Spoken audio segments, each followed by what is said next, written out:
pregunta para ampliar la mirada. Diálogos entre disciplinas para descubrir el mundo. Con vos que estás ahí, en tu casa, en las aulas, con los y las docentes.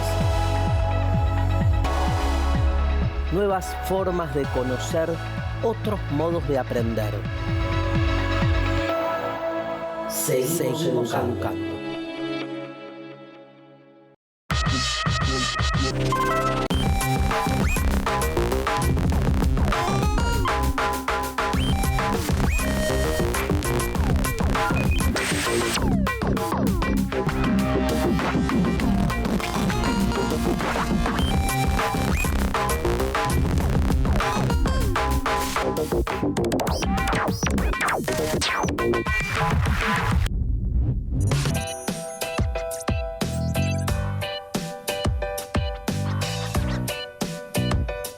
¿Aprendizaje?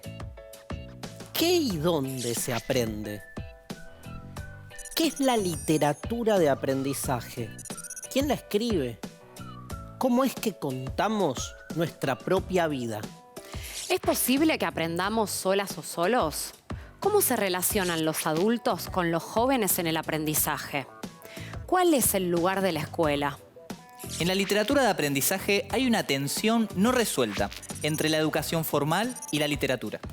Pero, ¿es realmente así? ¿Puede decirse que aquello que se aprende en este camino no está en la escuela, sino en los libros de ficción? ¿O está también afuera? En la literatura de aprendizaje, la escuela siempre aparece narrada como si fuera muy aburrida. Los libros, en cambio, aparecen como una puerta abierta a la fantasía y a los modelos de vida más seductores y atrapantes. La novela de aprendizaje se nos presenta como un instrumento eficaz para reflexionar sobre la escuela dentro de la literatura y sobre la literatura dentro de la escuela.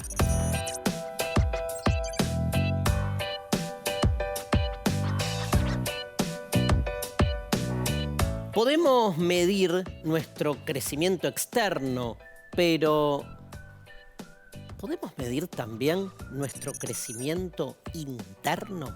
Recordemos el enigma que le hace la Esfinge a Edipo en la tragedia escrita por Sófocles, allá por el año 400 a.C. Ahí va.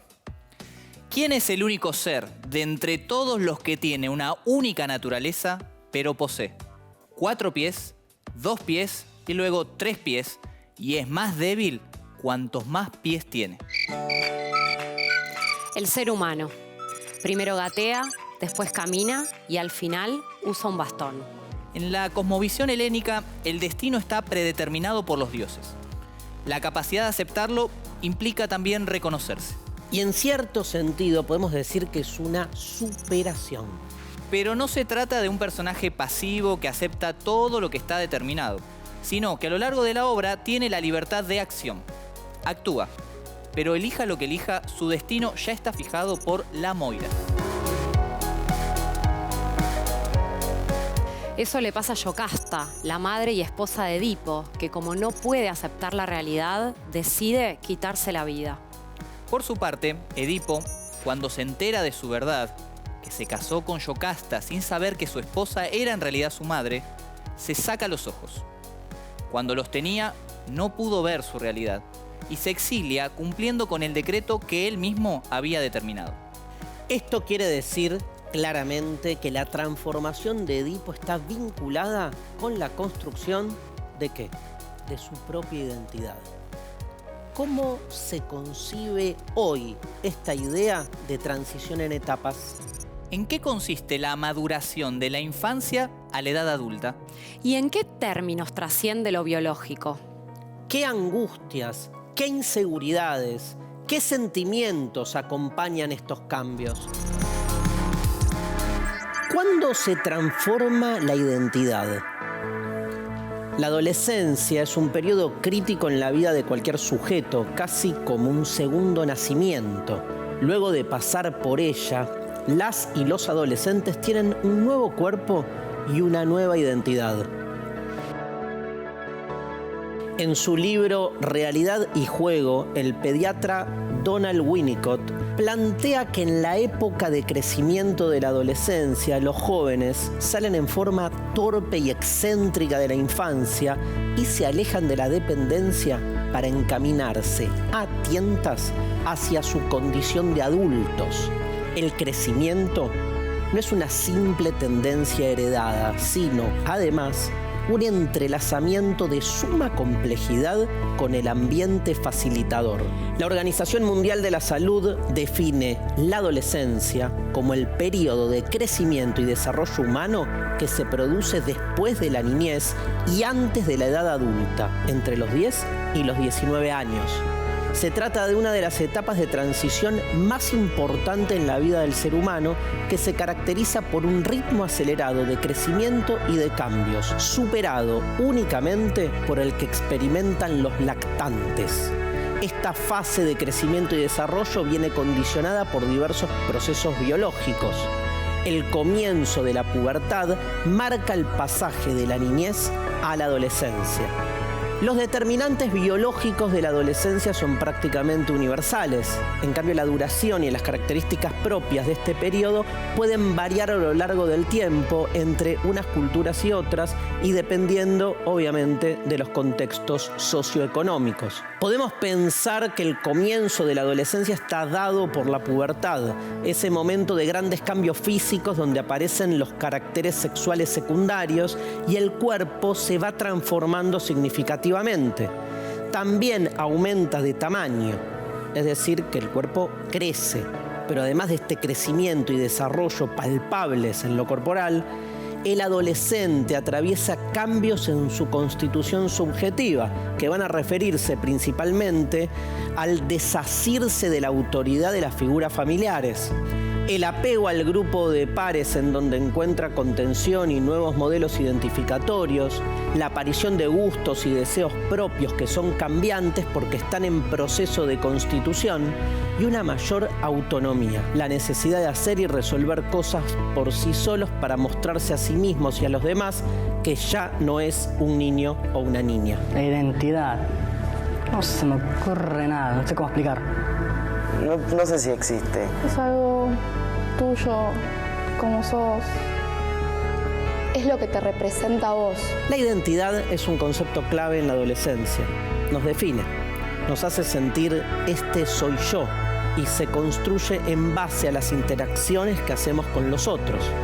Dentro de los otros incluimos a la familia, los grupos de pares y la sociedad en general, que transmite mensajes, propuestas y estereotipos que condicionan las posibilidades de exploración de los adolescentes.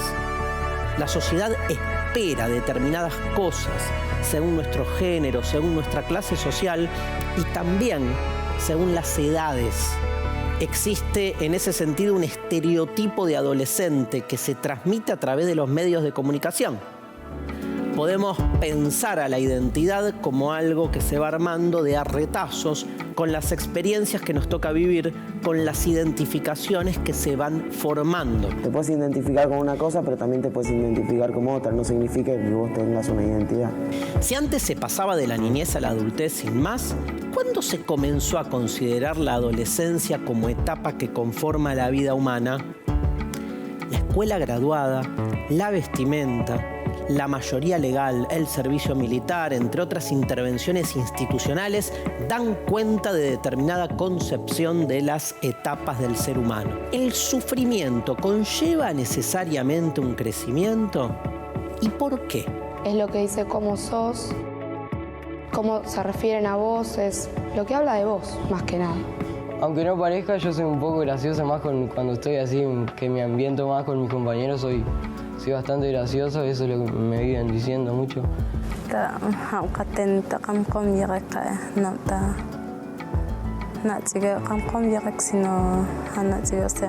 Además de la transformación corporal, también está la constitución subjetiva que implica avatares psíquicos, duelos, transformaciones. Es lo que queda expresado siempre a través del lenguaje.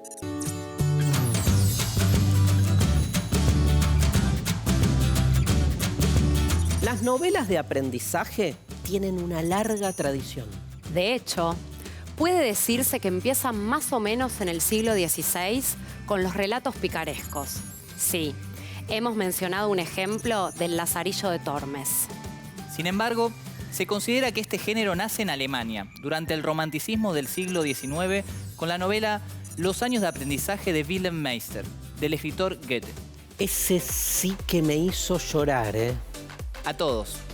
El relato de Goethe dio origen al concepto de novela de formación.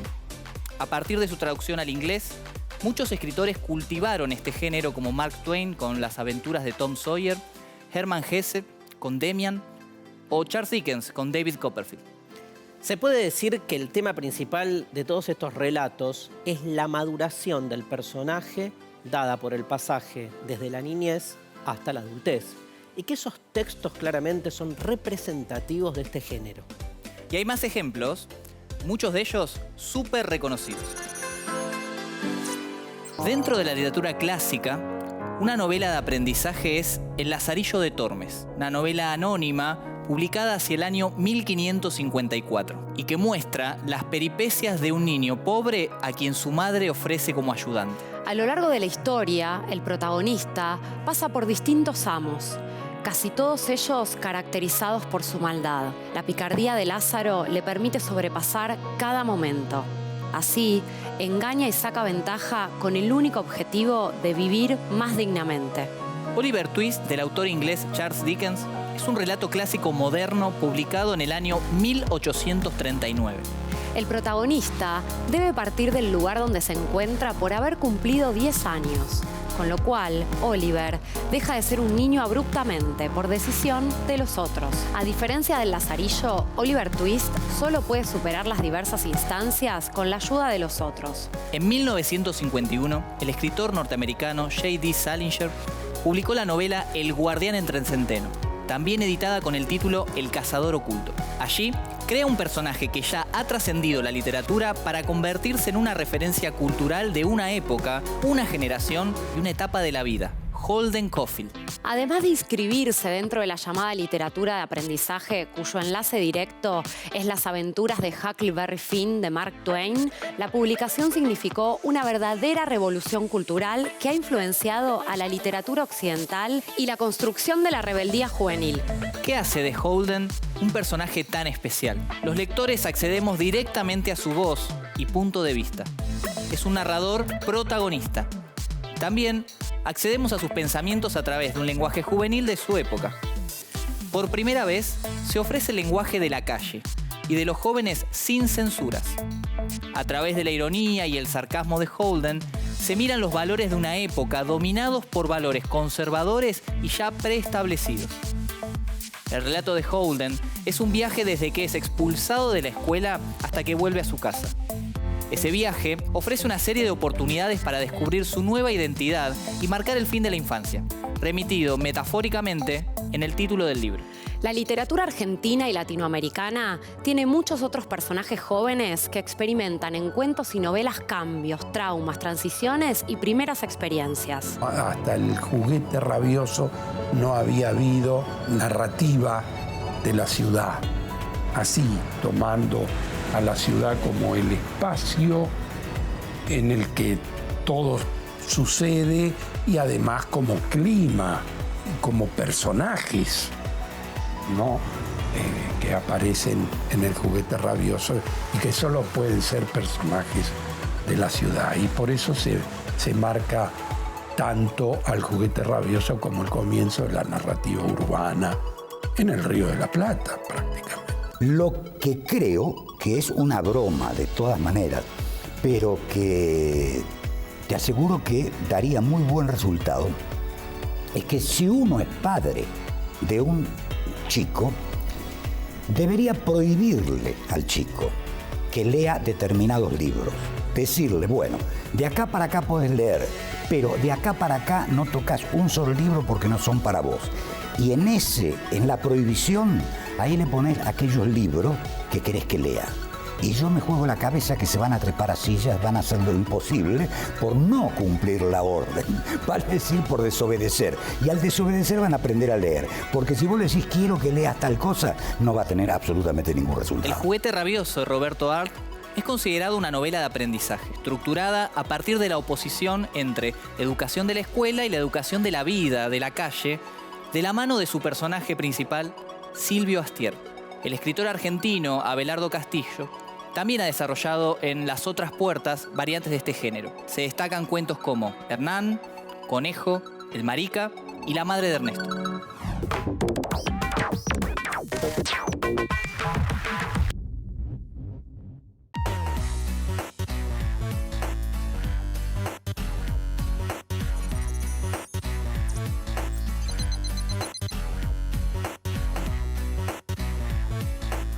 Ahora vamos a tomar algún personaje de alguna película o serie. Por ejemplo, Holden Caulfield o Anne de Los Tejados Verdes. Lo que vamos a hacer luego es un pequeño relato donde vamos a ubicar a esos personajes en la actualidad. Y cuando digo actualidad, digo hoy. Pueden hacer el relato que quieran, pero lo ideal es un cuento, que no sea muy largo, así pueden compartirlo más fácilmente. Y por último, pueden hacer circular sus relatos, tanto en sus grupos de WhatsApp como en TikTok, como más les guste. ¿Y cómo se ven sus personajes de novelas de aprendizaje en la actualidad? ¿Quedó bueno el cuento?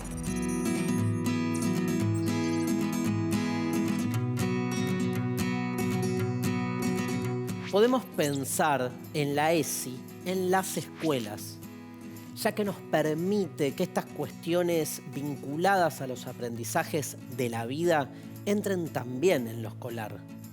Aunque antes también lo estaban de alguna manera, ¿no, Ani? De muchas maneras. Pero a partir de la creación del Programa Nacional de Educación Sexual Integral, contamos con espacios sistemáticos de enseñanza y aprendizaje con las y los estudiantes. Espacios que brindan herramientas para que las y los chicos hagan su viaje con más recursos. Claro, pero esto no implica sacar aquella magia de poder aprender cosas por fuera de la escuela, sino que permite que esas aventuras se vivan en un espacio de mayor seguridad y sobre todo de mayor libertad. El Programa Nacional de Educación Sexual Integral, que es ley desde el año 2006, busca generar en las escuelas espacios sistemáticos de aprendizaje donde abordar cuestiones relacionadas con la sexualidad en un sentido amplio. Vos también está eso que te dicen, bueno, vos te tenés que cuidar siempre, pero si a vos no te dicen cómo ponerte el preservativo, estamos en la misma. O sea, está la información, pero falta también algo de cómo saber usarla la información, también está eso. Para eso, en el año 2018, el Consejo Federal de Educación propuso 5 ejes para abordar la sexualidad en la escuela. Garantizar la equidad de género. Respetar la diversidad. Valorar la afectividad. Ejercer nuestros derechos.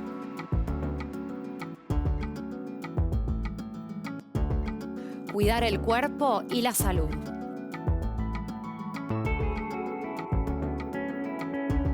Así, desde el eje reconocer la perspectiva de género y respetar la diversidad, se pueden analizar situaciones sociales y estereotipos que permitan a los jóvenes elegir más libremente.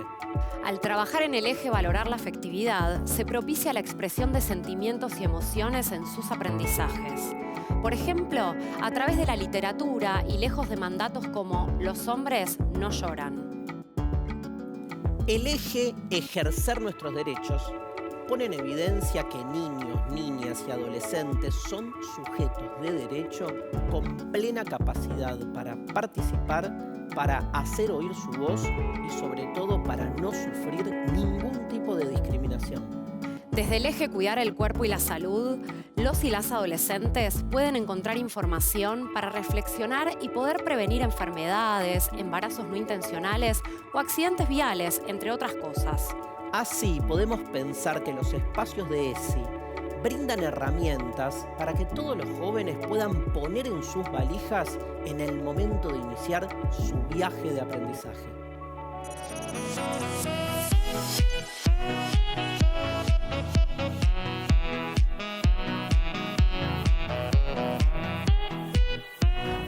Lucas, ¿hay mujeres protagonistas de las novelas de aprendizaje?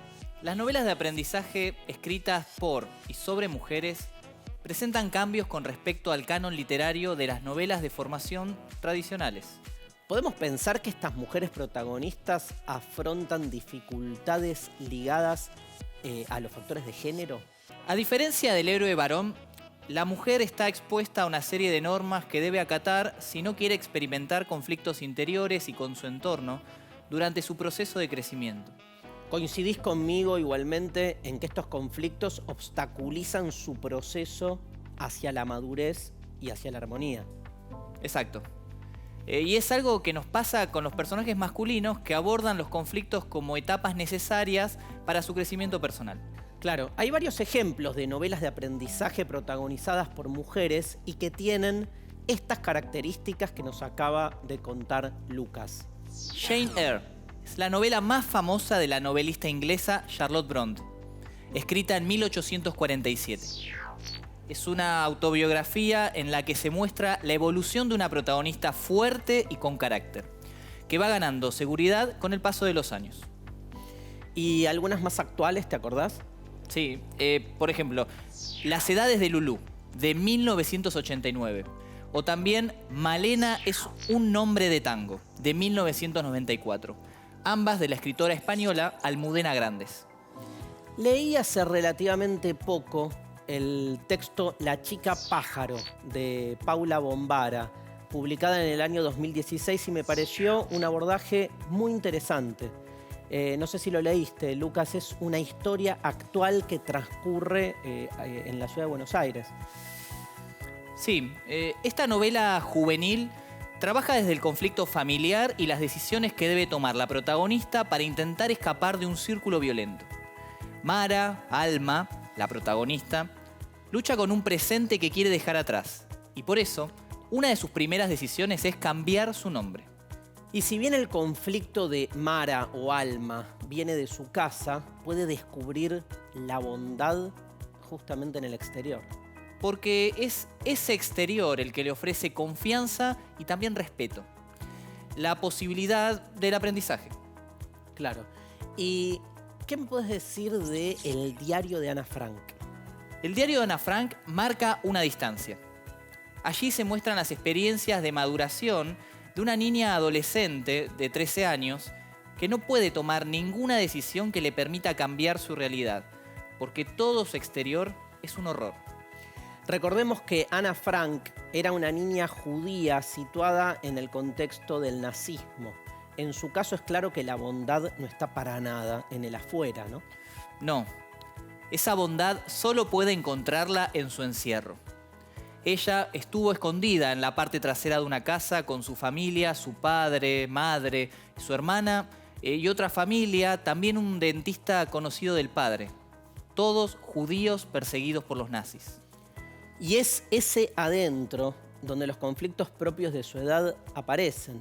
Por ejemplo, nos va relatando Ana su primer beso, los celos, las distancias con sus padres, su intimidad, entre otras tantas características.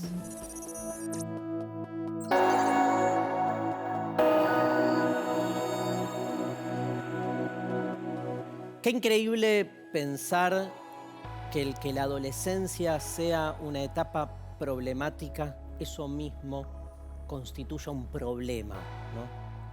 ¿Qué es un problema o qué es problematizarnos sino la naturaleza misma de lo que somos en términos de existentes humanos, ¿no? ¿Preferimos realmente vivir una vida sin problemas o preferimos al revés problematizar aquellos aspectos que se nos presentan supuestamente armónicos y que generalmente ocultan mucho más de lo que se ve?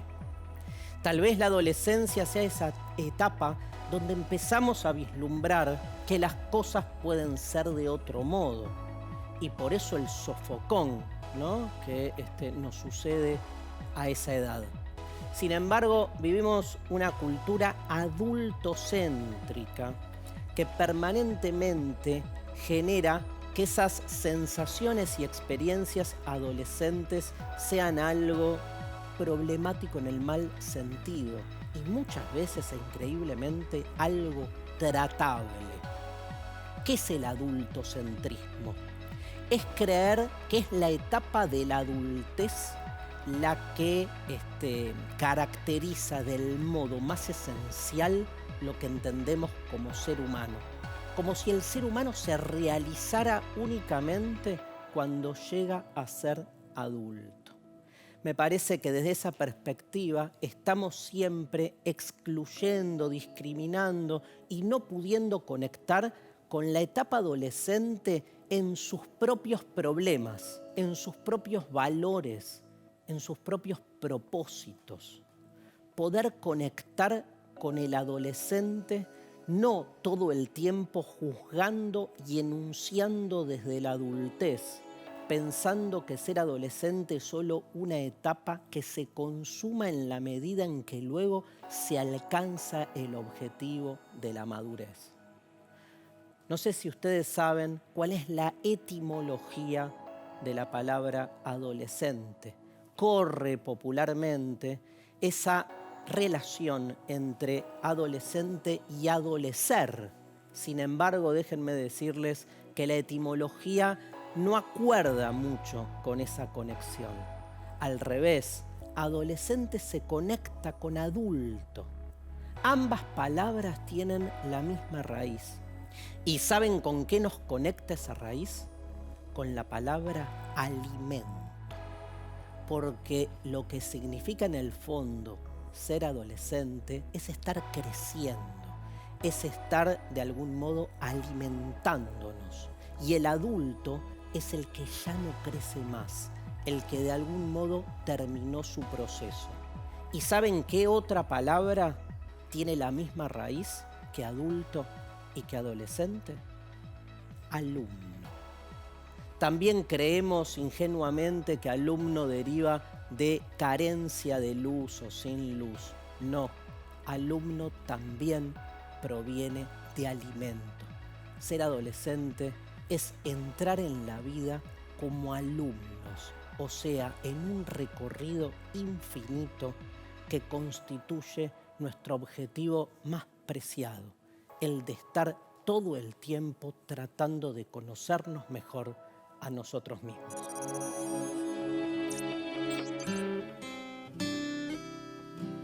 Cuenta conmigo. Es la historia de 4 amigos que emprenden una aventura hacia un lugar donde se encuentra un cadáver. Pero no se dan cuenta de que el viaje es también interno.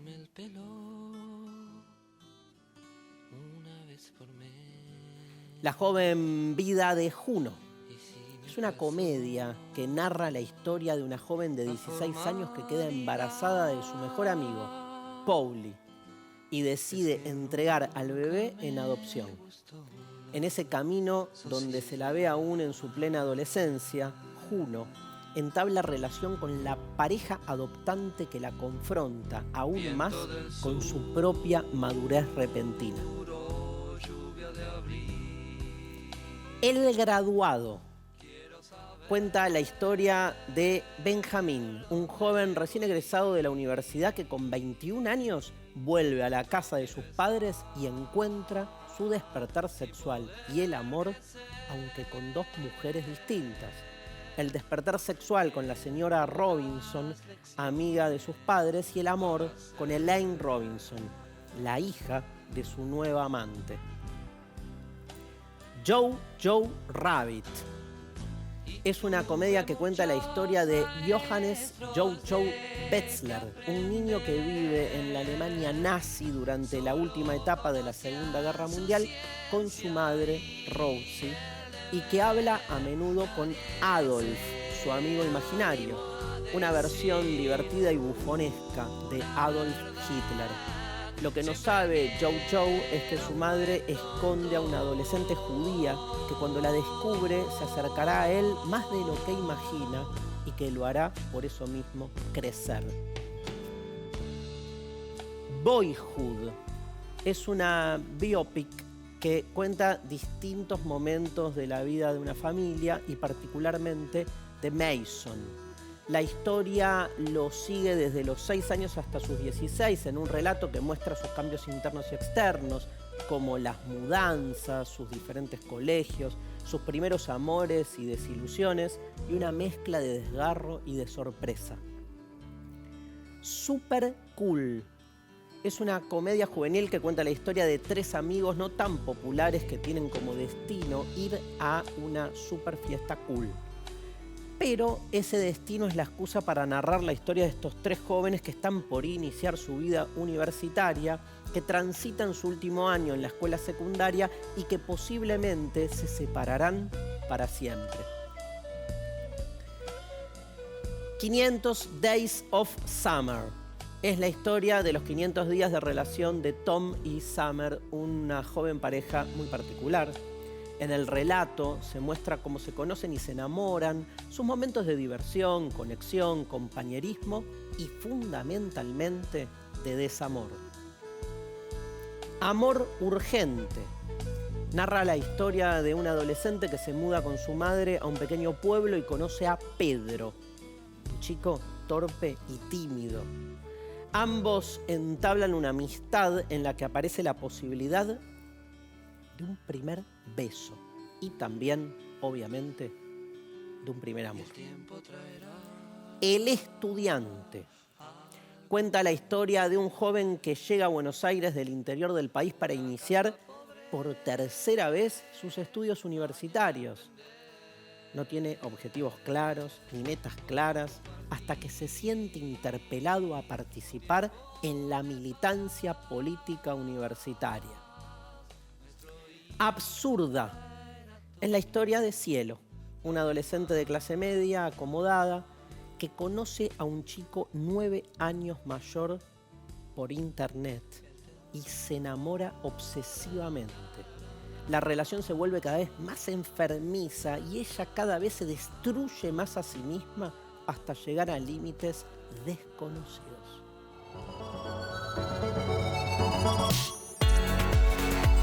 Pero entonces, ¿cuándo comenzamos a ser quienes somos? En algún sentido, o en varios, la adolescencia es una etapa de la vida llena de preguntas, incertidumbres, cambios y de reafirmación de la identidad, de quiénes somos. En los relatos, esa pregunta se narra a partir de las experiencias de vida de un protagonista, mostrando su recorrido y su transformación. Pasa en los relatos, pasa en las pelis y también pasan nuestras experiencias de vida. Aunque muchas de esas experiencias nunca las podamos medir. ¿Saben qué? Por suerte.